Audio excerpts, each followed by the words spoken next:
Oséias capítulo 7. O título diz assim: iniquidade dos reis e dos príncipes.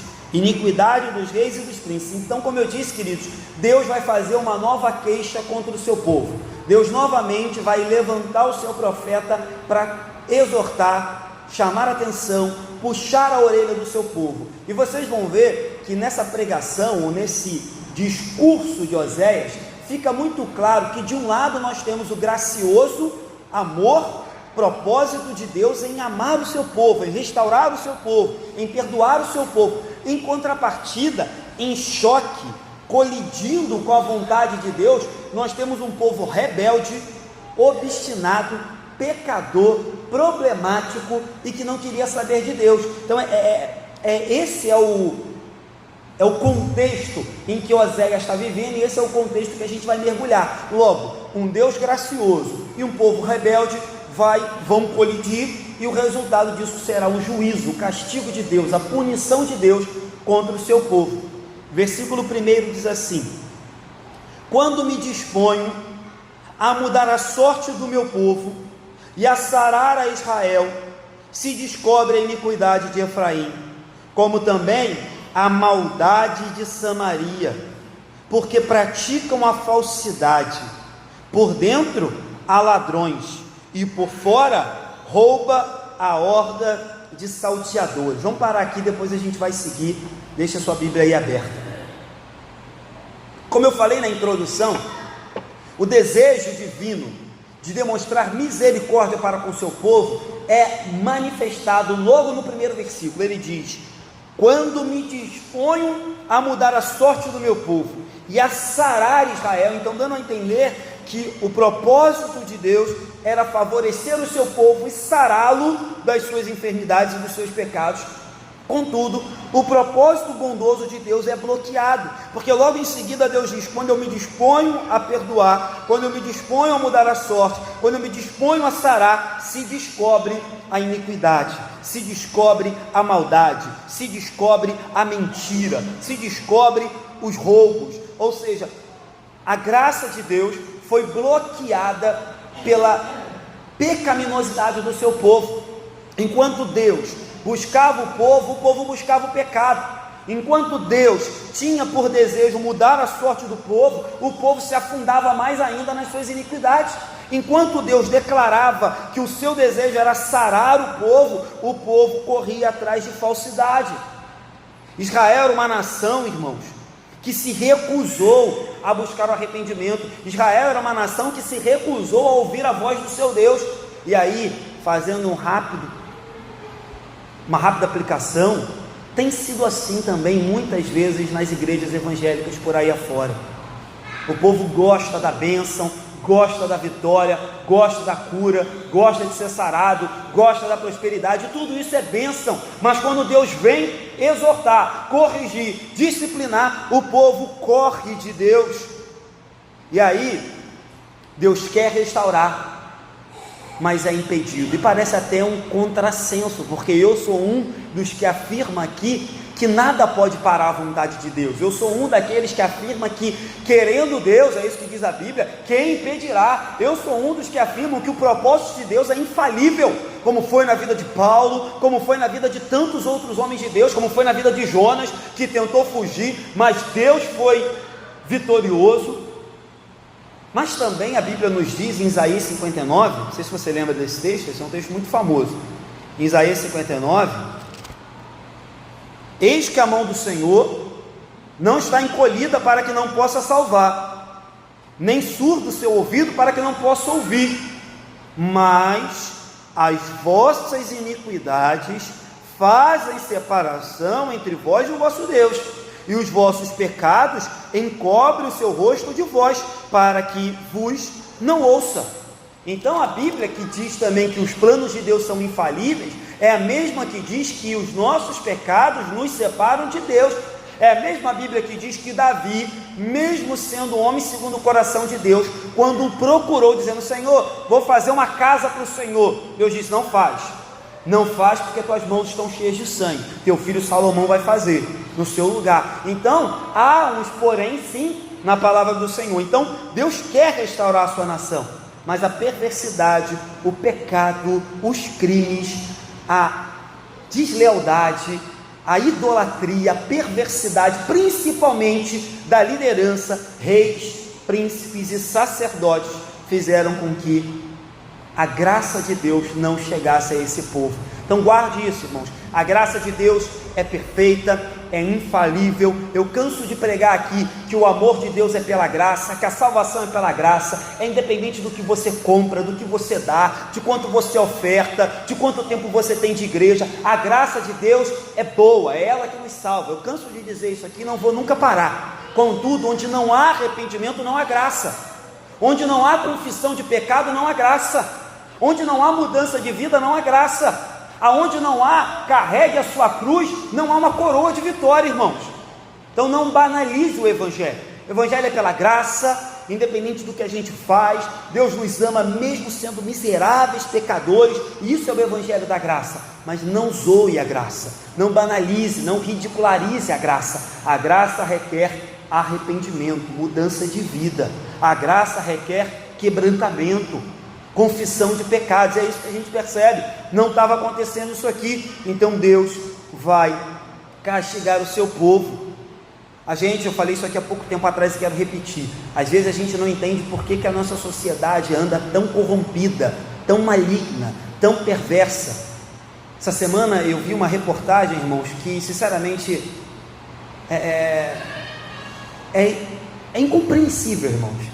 A gente beira o pecado, a gente beira a ira, a gente beira o ódio quando lê algumas reportagens. Eu não quero nem comentar, mas era um caso onde as próprias mães estavam contribuindo para o mal de suas filhas pequenas. Elas foram presas, graças a Deus. Mas o que a gente não entende é por que a sociedade está indo de mal a pior. É porque toda vez que o homem, a mulher, toda vez que o ser humano abandona a Deus, ele se transforma num mal para o seu próximo. Entende isso? Quando a gente fala dos 10 mandamentos, primeiro Deus nos dá mandamentos para Ele: amarás o Senhor teu Deus, não terá outros deuses, não falarás o nome do Senhor teu Deus em vão. Primeiro Deus nos manda ter um relacionamento correto com Ele, depois vem os mandamentos para o próximo: não matarás, não adulterarás, não furtarás, não dará falso testemunho. Então o que acontece? Toda vez que o ser humano para de ter um relacionamento com Deus, ele se transforma uma arma contra o próximo, ele se transforma num laço para o próximo, numa armadilha para o próximo, ele se transforma em inimigo do seu irmão. Esse é o problema da nossa nação, esse é o problema do mundo. Quando a santidade é expulsa da vida do homem, a violência toma conta. Quando o temor de Deus vai embora, ninguém teme mais nada. Quando o temor de Deus vai embora, ninguém respeita a vida do próximo, ninguém respeita os limites do próximo. Quando o amor de Deus não existe amor ao próximo.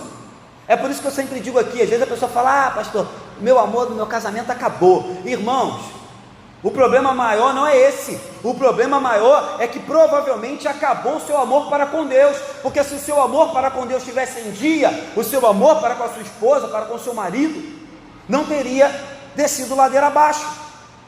Esse é o grande problema, e é isso que o povo virou aqui. Tanto que ele diz: o povo pratica falsidade, por dentro há ladrões, por fora eles roubam.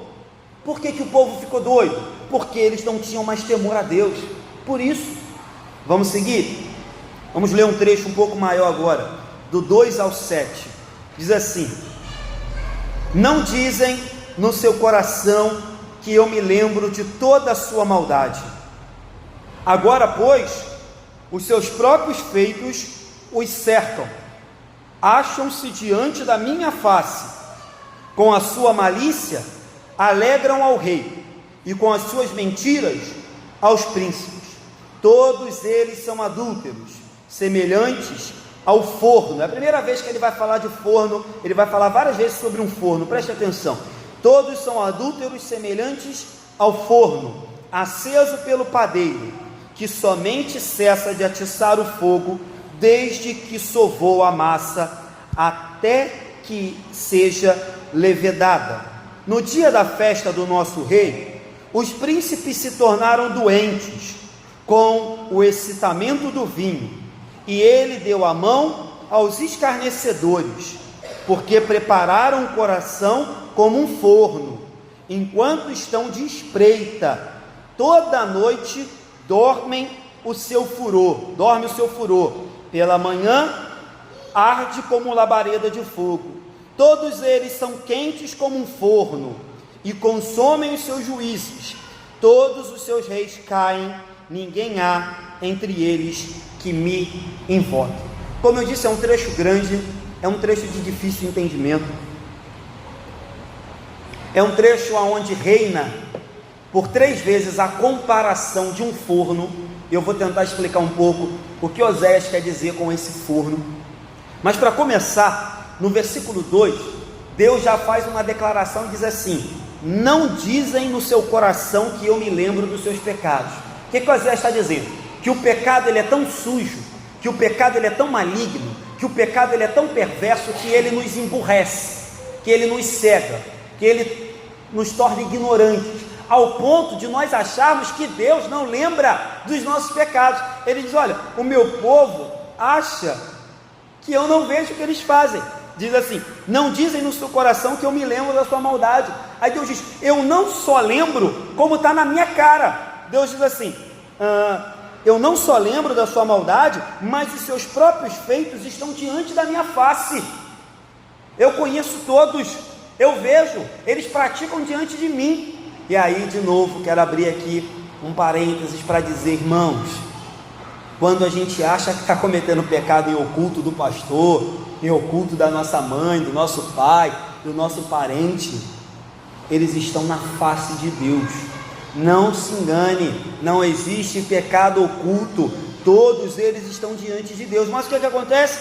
O pecado emburrece, e a gente perde o temor, a gente perde o tremor, e a gente começa a achar que Deus não se importa mais, que Deus já está fazendo vista grossa para o nosso pecado. E aí Deus deixa bem claro que não é isso.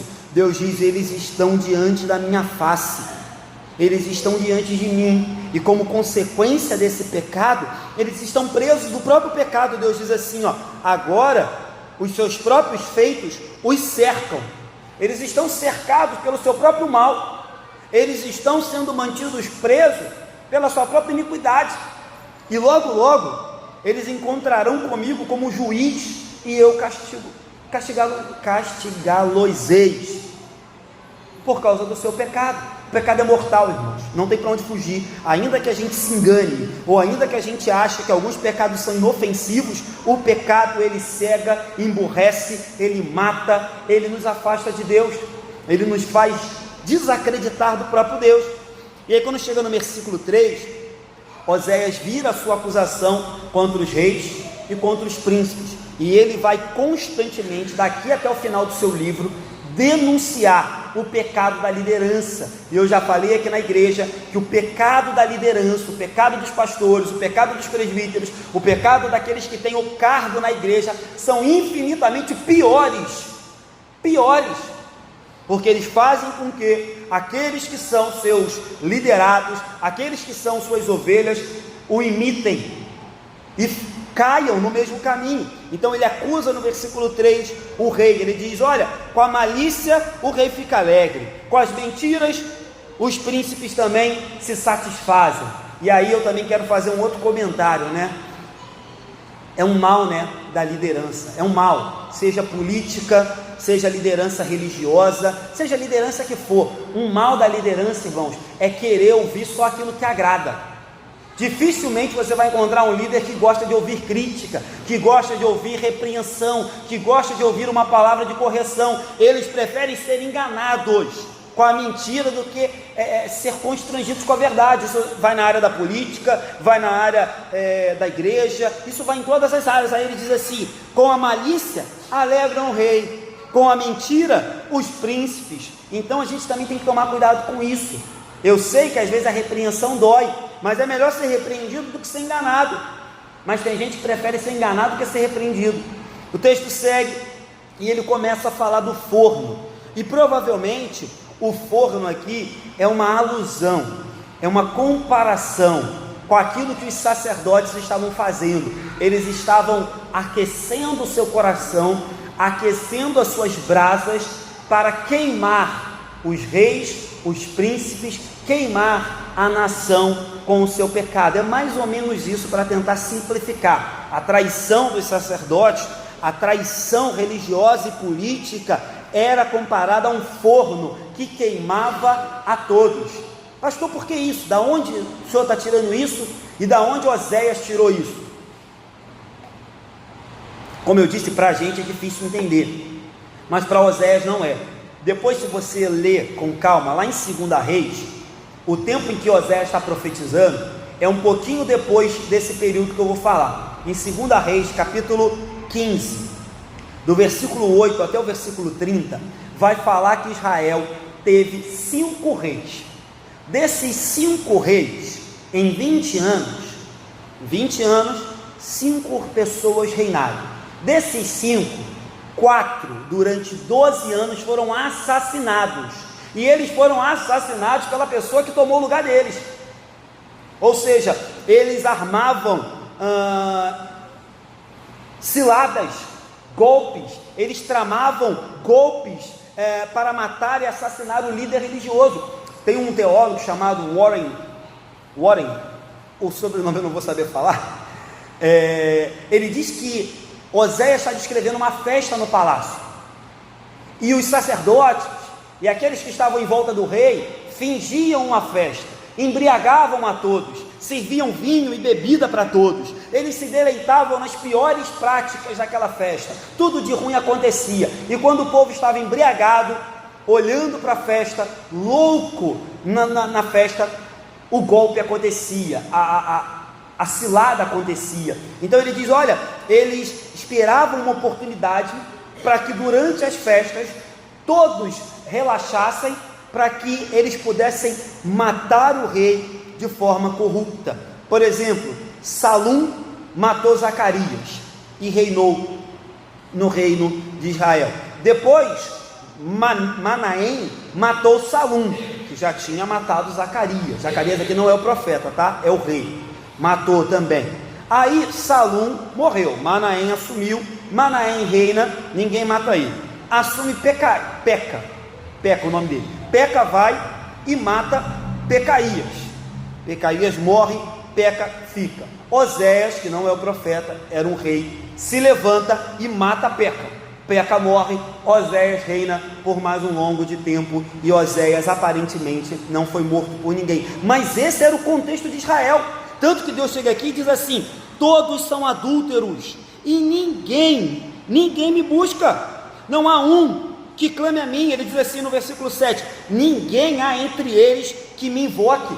Ele diz assim no versículo 7, os seus reis caem, não é só caem em pecado, é caem mesmo. O nego arrancava a cabeça com a maior facilidade, e iam matando um ao outro. Então, o texto está deixando bem claro, queridos, que toda vez que líderes religiosos, que líderes políticos, seja qual for a liderança, eles se afastam de Deus e se associam com coisas ruins, pode ter certeza, a maldade vai prosperar, pode ter certeza, a injustiça, a violência, a perversidade vai imperar, inclusive no meio do povo de Deus, que a gente não está falando aqui de uma nação ímpia não, está falando de filisteu não está falando de ninguém circunciso aqui não, de amorreu, não, a gente está falando do povo de Deus, cometendo as mais terríveis atrocidades, e achavam que Deus não via isso. Então o texto é difícil, mas a explicação é mais ou menos essa. Outra coisa, no versículo 7, quando ele diz que todos eles são quentes como um forno, que o forno fica aceso durante todo o dia. Tem um livro que eu estava lendo que dizia que o padeiro aqui pode simbolizar ou os sacerdotes, ou os reis, ou os príncipes, e que o fato de deixar o forno aceso o dia todo demonstra o seu desejo pela maldade e demonstra também a sua indiferença, a sua negligência para com o povo, porque eles deveriam não manter o fogo, quando eu digo fogo, estou falando acerca do pecado, da maldade, aceso, mas sim apagá-lo. Então, esse forno que queimava constantemente era o forno da conspiração, esse forno que queimava o tempo todo era o forno da iniquidade. Então, esse teólogo que eu estava lendo, diz que esse forno pode se assemelhar a isso, a essa maldade que a cada dia crescia e tomava maiores proporções. E no final, ainda no versículo 7, você vai perceber que o povo, em vez de buscar a Deus, eles se voltavam cada vez mais para as suas maldades, eles se voltavam cada vez mais para as suas bebedices, eles se voltavam cada vez mais para a maldade. Então, queridos, cuidado com isso, cuidado. O texto termina: ninguém há entre eles que me invoque. Mesmo vendo toda a maldade prosperar, Israel não percebia a necessidade de invocar a Deus. Então, é mais provável que nesse contexto os sacerdotes, inclusive os reis e príncipes, sejam esses que estão conspirando e mantendo esse forno aceso para matar todo e qualquer governante que eles não se agradassem. E aí, repito, por que na nossa sociedade hoje falta paz, falta segurança, falta estabilidade, falta bondade, amor, misericórdia? Porque todos os nossos líderes, todos de uma forma geral, se voltam contra Deus, conspiram, armam ciladas, tramam um contra os outros e só almejam o poder pelo poder, somente o poder pelo poder. Ninguém quer liderar para fazer bem ao povo, ninguém quer liderar para fazer bem à casa de Deus. E infelizmente, quando eu digo de uma forma geral, eu tenho que dizer que dentro das igrejas evangélicas isso também tem acontecido. A que ponto chegaram os líderes religiosos? A que ponto nós estamos também caminhando? Creio eu que de mal a pior. Do 8 ao 10, vamos ler do 8 ao 10. Efraim se mistura com os povos e é um pão que não foi virado. Então, rapidinho aqui, ele falou do forno e agora ele falou de um pão. O pão vai no forno, já já eu vou explicar. Efraim se mistura com os povos e é um pão que não foi virado. Estrangeiros lhe comem à força e ele não sabe. Também as cães já se espalham sobre ele e ele não sabe. A soberba de Israel abertamente o acusa. Todavia não voltam para o Senhor seu Deus, nem o buscam em tudo isso. Vamos parar aqui.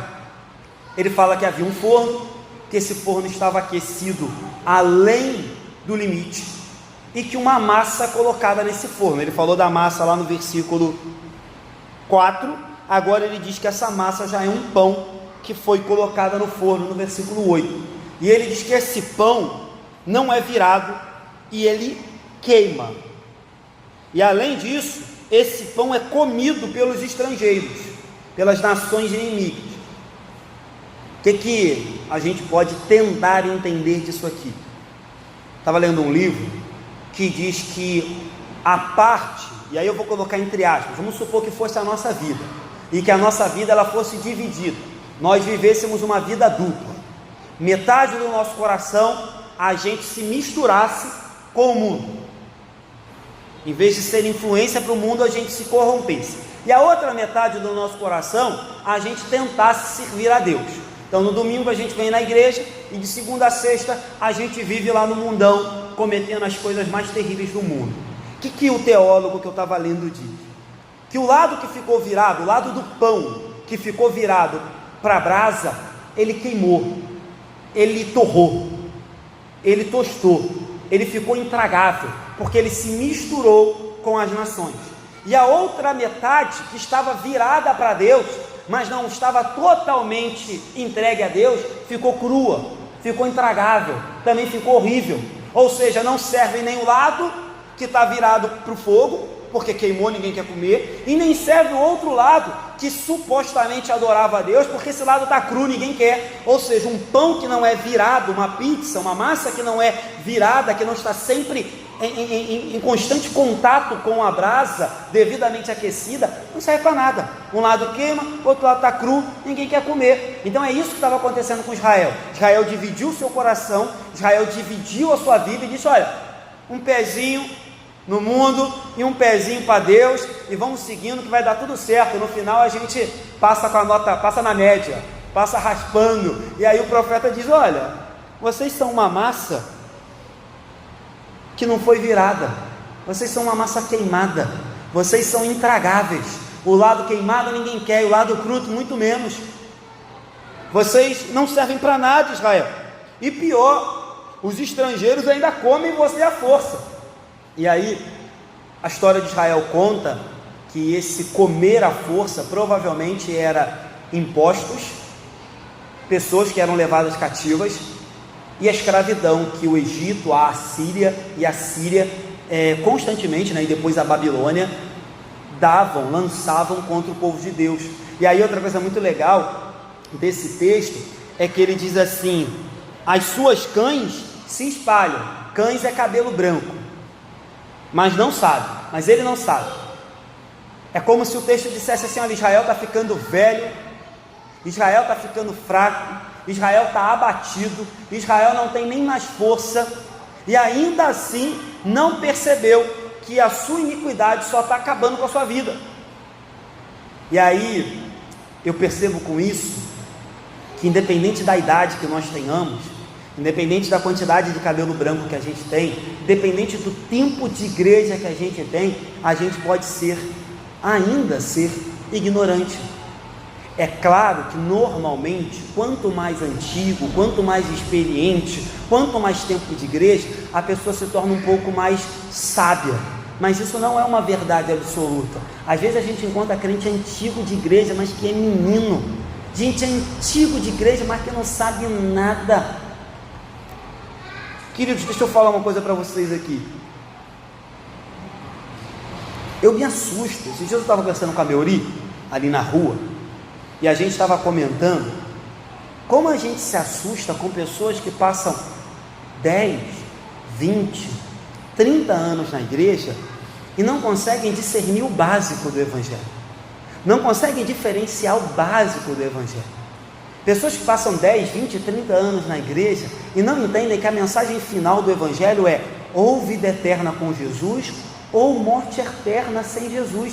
Essa é a mensagem final do Evangelho. A gente está falando aqui sobre pecado, sobre a história de Israel, sobre santificação, sobre culto idólatra, sobre traição, a gente está falando aqui sobre maldade, a gente está falando sobre um monte de coisa, mas irmãos, a história final é: aqueles que confiam no Senhor renovarão as suas forças, voarão como aves, e chegarão como águias, e chegarão até a glória, chegarão até a vida eterna. E aqueles que não forem, ouvirão: apartai-vos de mim, malditos, que eu não vos conheço. Essa é a mensagem final do Evangelho. E eu me assusto quando vejo pessoas 10, 20, 30 anos na igreja, e que quando o vento chega, quando a tribulação chega, quando o canto da sereia, quando a sedução chega, quando o banquete chega, a pessoa não pensa duas vezes, a pessoa não sabe discernir, e vai embora, e desiste, e desvia, e se entrega, e vai para uma outra religião.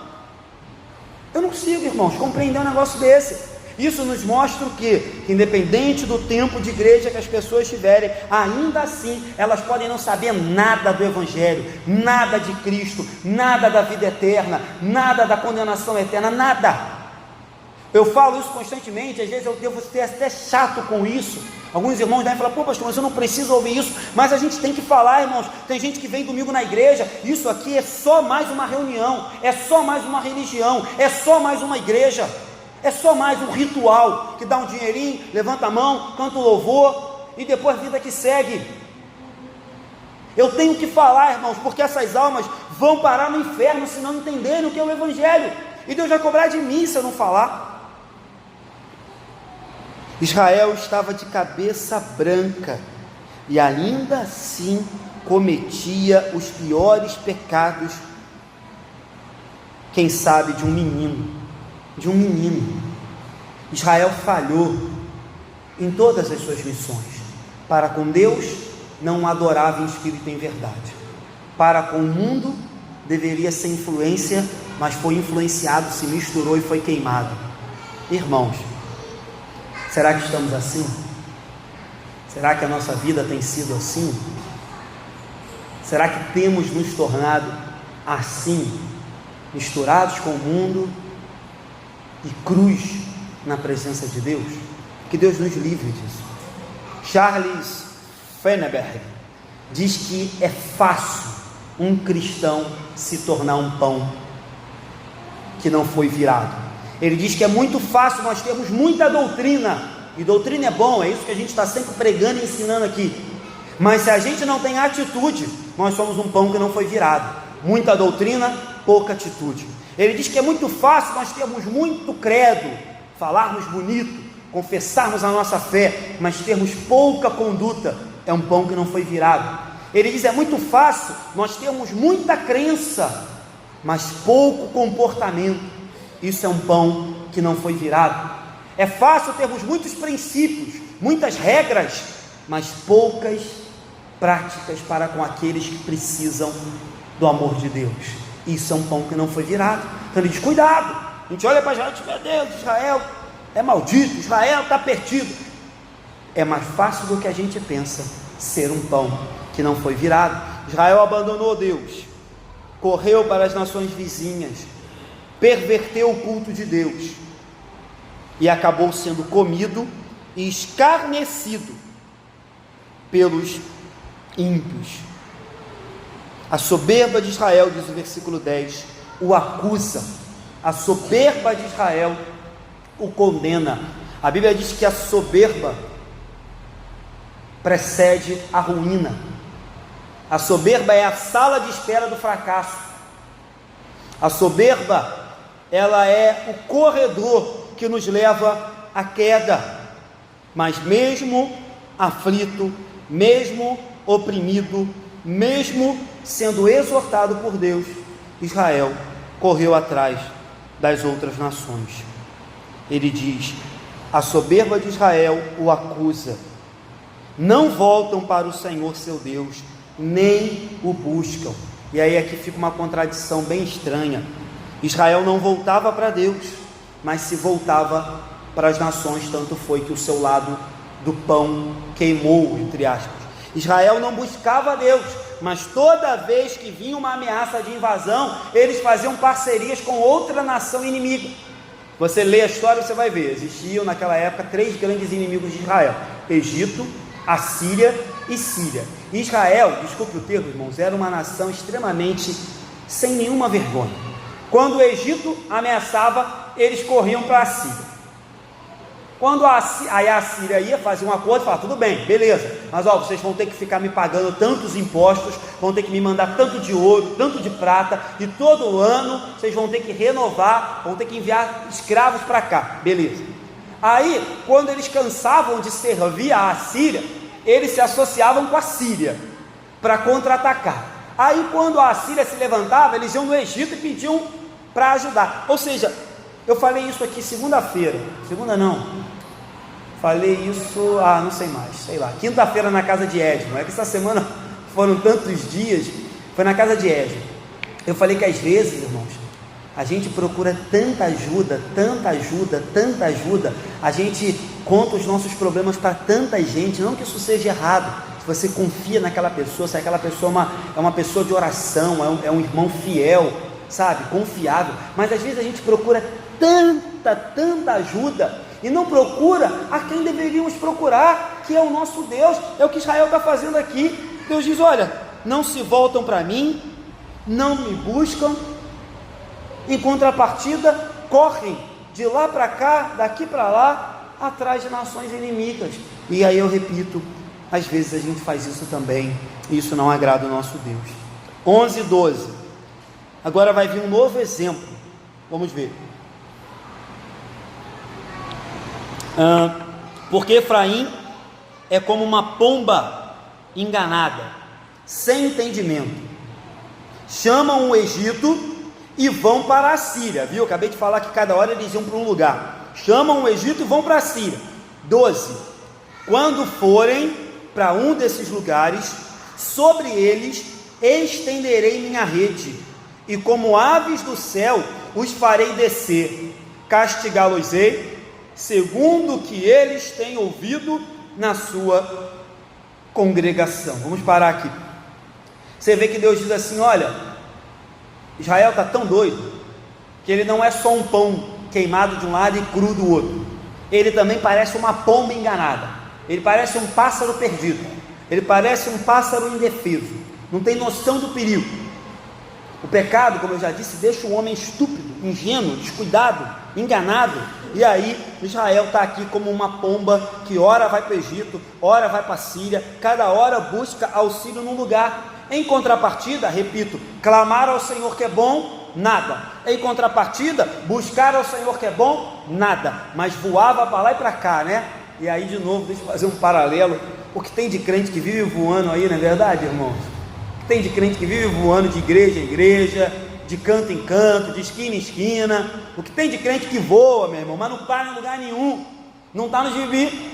Israel voava de um lado para o outro, e Deus disse: tá, beleza, faz o seguinte, eu mesmo vou estender a minha rede, vou estender, e vou apanhá-los, como um caçador apanha um pássaro, os farei descer, e castigá-los-ei.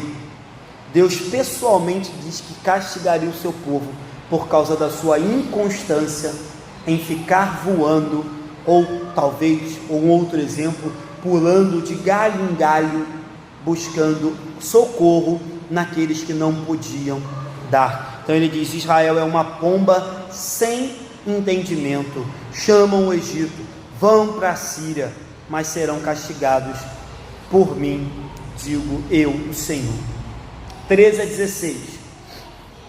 Ai deles, porque fugiram de mim, destruição sobre eles, porque se rebelaram contra mim. Eu os remiria, mas eles falam mentiras contra mim. Não clamam a mim de coração, mas dão uivos nas suas camas para o trigo e para o vinho. Se ajuntam, mas contra mim se rebelam. Adestrei e fortaleci os seus braços, no entanto, maquinam contra mim. Eles voltam, mas não para o Altíssimo. Fizeram-se como um arco enganoso. Caem à espada os seus príncipes, por causa da insolência da sua língua. Este será o seu escárnio na terra do Egito. Vamos parar aqui, a gente vai caminhar para o final. Do 13 ao 16, Oséias vai nos dizer que as marcas do pecado de Israel eram claras e que as consequências divinas eram duras. O texto diz que Deus tentou fortalecê-los, que Deus tentou adestrá-los, que Deus tentou ensiná-los o caminho, mas o texto diz que eles pegaram a força do braço e se voltaram contra o próprio Deus. Ele diz: fortaleci os seus braços, no entanto, eles maquinam contra mim. O texto deixa bem claro que enquanto o desejo de Deus era fortalecê-los, perdoá-los,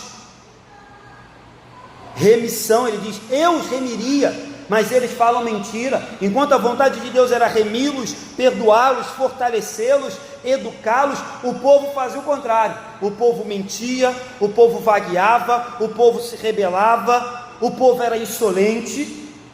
Você vê a diferença? E aí, confirmando aquilo que eu falei lá no começo, por que, pastor, que Deus foi impedido de abençoar esse povo? Por que Deus foi impedido de mudar a sorte desse povo? Porque esse povo era um povo de dura cerviz, aonde os seus pecados chegaram ao limite e transbordavam o cálice da ira contra eles. O texto fala de 3 comportamentos de Israel. Ele diz em primeiro lugar aqui, fugiram de mim, preferiam ir atrás de Deus, dos deuses, do que se apresentar diante de Deus e ouvir a voz de correção. Ele diz: fugiram de mim. Em segundo, ele diz: rebelaram-se contra mim.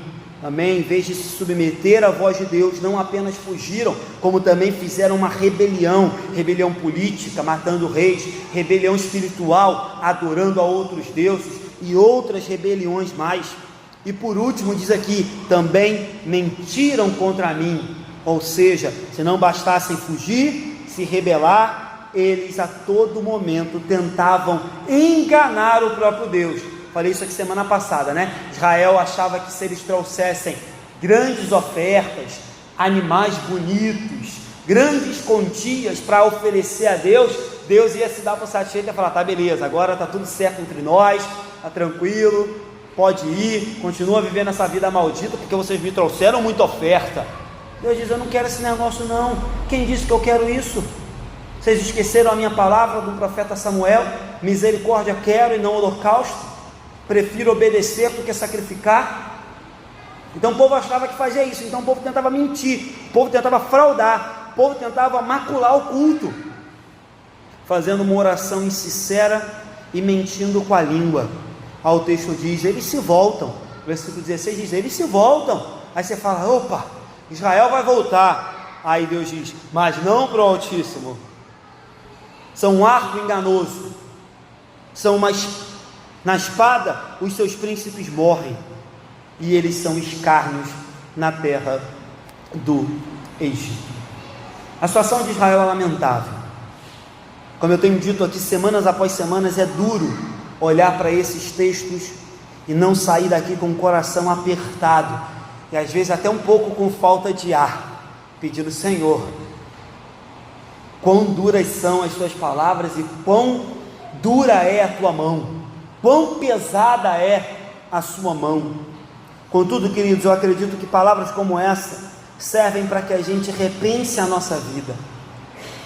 E se porventura temos tornado-nos um pão não virado, uma massa queimada ou uma massa crua, nós possamos ainda hoje correr para os pés de Jesus e pedir perdão. Mas eu confesso que não é fácil, confesso que não é tranquilo, confesso que não é o normal. Nós gostamos de vir na igreja ouvir palavras boas, mas quem disse que essa palavra não é boa? Não foi isso que Guilherme disse de manhã aqui na abertura? Todas as coisas cooperam, e quando a palavra diz que todas as coisas cooperam, não significa que todas as coisas serão boas.